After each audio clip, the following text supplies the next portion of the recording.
جیسے ہی نبی اکرم صلی اللہ علیہ وسلم دنیا سے ظاہری وصال فرما گئے تو بہت سے فتنوں نے سامنے آنا شروع کر دیا، جن میں سے ایک فتنہ مرزا احمد قادیانی کا بھی تھا۔ یہ وہ بدبخت شخص ہے جس نے نبوت کا جھوٹا دعویٰ کیا، یعنی اپنے آپ کو معاذ اللہ نبی بتایا، اور صرف یہی نہیں، جب اس سے بھی اس کا دل نہ بھرا تو اس نے انبیاء کرام، پھر صحابہ کرام، یہاں تک کہ اللہ عز و جل کی شان میں بھی گستاخیاں کرنی شروع کر دیں۔ کبھی اس نے مسیحا ہونے کا دعویٰ کیا تو کبھی مہدی ہونے کا، یعنی امت کو گمراہ کرنے کا ہر ایک طریقہ اپنا لیا۔ بالآخر اس کا انجام یہ ہوا کہ اپنی زندگی کے آخری دور میں بیت الخلاء میں قضائے حاجت کرتا ہوا اس دنیا سے جہنم میں منتقل ہو گیا۔ اب ایک سوال جو میرے ذہن میں بھی تھا اور شاید آپ لوگوں کے ذہن میں بھی آئے کہ اگر کوئی شخص ہمارے سامنے نبوت کا دعویٰ کرے یا مہدی ہونے کا یا مسیحا ہونے کا دعویٰ کرے تو ہم اس کی بات بعد میں سنیں گے، پہلے اس کی ہڈی تصدیق کر دیں گے۔ تو پھر یہ کون سے لوگ ہوتے ہیں جو ان کی باتوں پر یقین کر لیتے ہیں اور ان کا ساتھ دیتے ہیں؟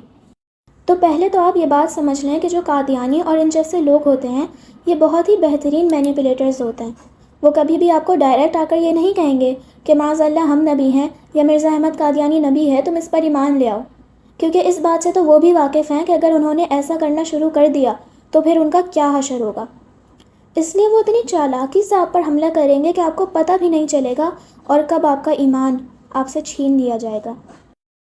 ان کے اس حملے کو جاننے کے لیے میں ریکمینڈ کروں گی کہ آپ یہ ویڈیو دیکھیں جس میں ایک ایکس قادیانی نے قادیانیوں کی اس چالاکی کے بارے میں بڑی ہی ڈیٹیل سے بتایا ہے کہ کس طرح وہ لوگوں کو اپنی طرف مائل کرتے ہیں۔ اور ان کی ایک اور بڑی حقیقت جس کے بارے میں بہت کم لوگوں کو پتہ ہے وہ یہ ہے کہ ان لوگوں کو کفار ایسا کام کرنے کے لیے ڈھیروں ڈھیر پیسہ دیتے ہیں، یعنی یہ وہی لوگ ہیں جنہوں نے اپنی آخرت کا سودا کر لیا اور ان کو ان کے مال نے ہلاک کر دیا، یعنی یہود و نصارہ ان کو مسلمانوں کو گمراہ کرنے کے لیے پیسے دیتے ہیں، کیونکہ وہ یہ بات جانتے ہیں کہ جتنا مسلمان کا ایمان کمزور ہوگا اتنا ہی ان کو گرانا آسان ہوگا۔ اس فتنے سے خود بھی بچیں اور دوسروں کو بھی بچائیں، اس طرح کہ جو شخص آپ کو یہ کام کرتا ہوا دکھے اس کو بغیر کسی جھجک کے قتل کر دیا جائے۔ السلام علیکم۔